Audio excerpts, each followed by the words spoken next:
Here we go. Here we go. So what do you think? What are you expecting out of Stanford on Saturday? I expect a winning football team to come out and play their game. It's going to be a physical ball game. They're going to run the football, and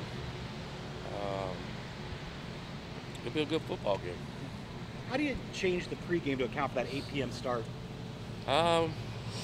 Really don't change much. We had a 7:30 start when we went to Arizona. I mean, we've been there before. We just kind of adjust pretty much, get the guys up a little later than usual, and but it's not much of a game plan other than starting a little later. Is this your return to Stanford? Yes, it is. What are you looking forward to about that? Looking forward to going down there and our guys playing very, very well and try to come back with a victory. We were talking to David Shaw on the conference call yesterday about those early days with you guys at Stanford. What did you learn from that situation that you applied when you came here? I think a lot of it just more of, from an organizational standpoint. I think I myself personally learned a lot of football under Coach Shaw and Coach Harbaugh and the guys, and then just the way Coach Harbaugh ran some things I was really impressed with, and did the same thing at Western and South Florida, and the same thing here. What were those meetings like when you guys were all together as a staff? A lot of ideas going back and forth? Oh yeah, there was a lot of suggestions out there, unlimited suggestions, and but it worked well. I thought it was good. You got some good ideas from a lot of guys, and it was great that we had guys there that could say, okay, that's enough. We need to do this and get going. But it was a great learning experience for myself. Like I say, been around Coach Shaw and Coach Harbaugh and those guys that coached in the NFL before, and I learned a lot of football being there with them. Did Jim kind of foster that environment where you guys could find your voices and be heard? He did. He did, and I thought that was something good that Jim did. So often you get guys, whether you're coordinators or not, and they just have all the answer, and everybody else to sit back and just do it. Sometimes guys have some good ideas, and I think it should be that way as a team. Guys being able freely to speak their minds and their ideals, and then if it works, you go with it. If it don't, maybe try out some other time. Where's the quarterback situation at right now? The quarterback situation, we have Braxton Burmeister, we have Taylor Alley, and both those guys had a good practice yesterday, and looking forward to them to have even a better practice today. Is Taylor cleared to play Saturday then? Yes. He is cleared. Yes. Coach, what other guys are you getting back? Like Nick Pickett, Nick's some back. receivers? Nick's back, Charles back, and Dylan's back. Yes. Crosby's been dominant on that left side. What's it like having a guy like him in such a key position? I mean, it's big. He's on the blind side and a veteran guy who's played a lot of football, and to have him back, it's been huge for our football team, and huge for him. With him missing so many games last year, and to be able to bounce back, and I don't think Crosby's given up a sack yet this year, and we want that to continue to go. We were talking about guys back. We didn't see Royce out there yesterday. What's his availability? Royce practicing today. Yes. How'd you kind of evaluate how this team has done both offensively and defensively 6 games through the season? I thought we made some improvement. We played hard. We've done some good things. We've done some bad things. I think a lot of that comes with new system, offense, defensively. A lot of that comes with new personnel, a lot of young guys playing. But considering all that, I thought our guys have done a good job for the most part of just trying to help build the culture and build a winning football team. And where we're at now, we're just getting considering the injuries and all. I thought our guys have done a good job so far. Minus the injuries, is this kind of where you thought this team would be 6 games through, or did you kind of have an idea about where this would be? You never know. I felt like we could have a pretty good football team. I couldn't sit and say we'll be 4-2 right now, or 6-0, or 0-6 right now. But I thought we had a good football team, and we can win. I felt like every game on our schedule is a winnable game. But we had to play our best. We can't go out and not play our best. We're not that football team yet to where we can go and make some mistakes and be able to recover. But we got to play our A game, and if we're healthy and we play our A game, I like our chances against anyone.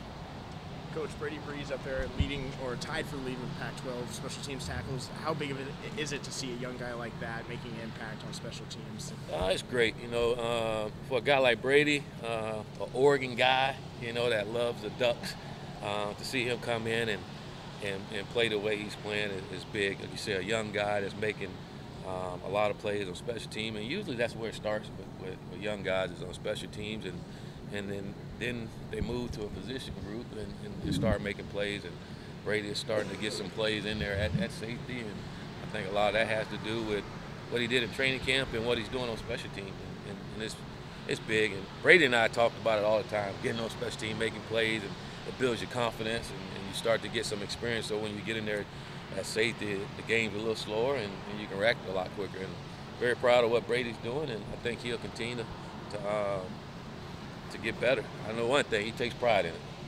He gets mad when the announcer announced the wrong guy that made the tackle. You gotta love it. I guess the biggest difference with your defensive line right now compared to when you guys first got here in the spring? I think depth.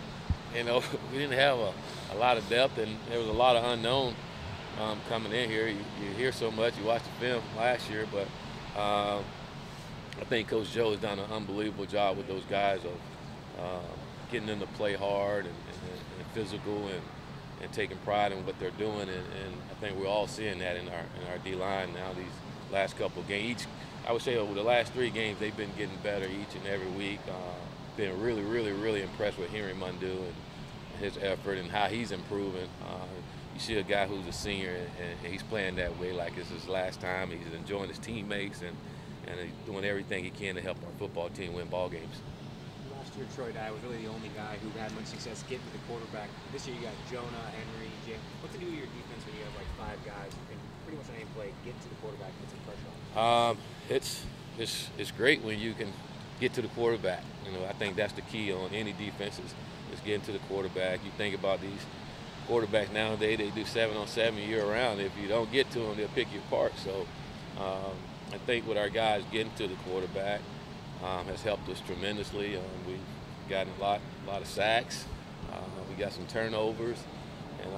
And it's great, like you say, with more than one guy can make plays for you. And it says a lot about Coach Levitt and the defensive staff on some of the schemes. And again, those guys motivate our players to play hard, and I think that's what you're seeing out of those guys. They're playing really hard and they're playing for each other. And when you play hard with great effort and for each other, you tend to make plays.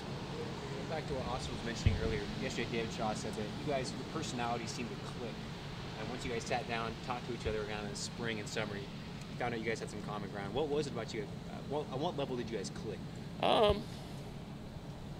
don't know. I just thought David was a great coach. He was really smart. It was really impressive for me the first time I've been around a quarterback coach who knew so much football, whether it's O-line play, tight end play, defensive play, and his knowledge for the game was just was big. And for me, that was big for me because I didn't have a lot of offensive schemes that I had been around until I went out to Stanford. And when I got out there and started to learn so much more from him and Jim and those guys, it was big. And I think just being a good person, I think that's part of the key thing. Being good people and being able to relate and talk and share some common things with the family. He had at the time he had 2 kids, and I did too, 2 little ones, and it was just great from that standpoint.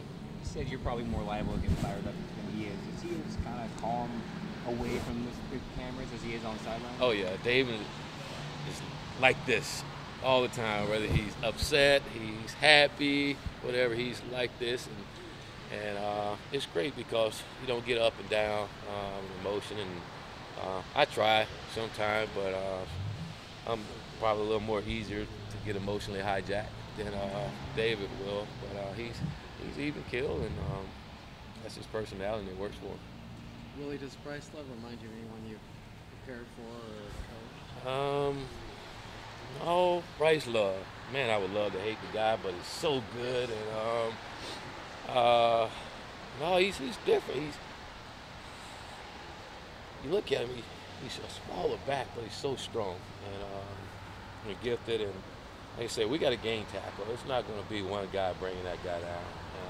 It's got to be a game tackle, and our safety's got to be patient. They can't peek their head in one hole and think they have him because he'll bounce out the other side of it. So he's a phenomenal football player, and he's patient, and he can get stopped 2 or 3 plays, and next thing you know, he just break one for 60. So we got to do a great job of game tackling and trying to eliminate the big plays. Thanks, Coach. All right.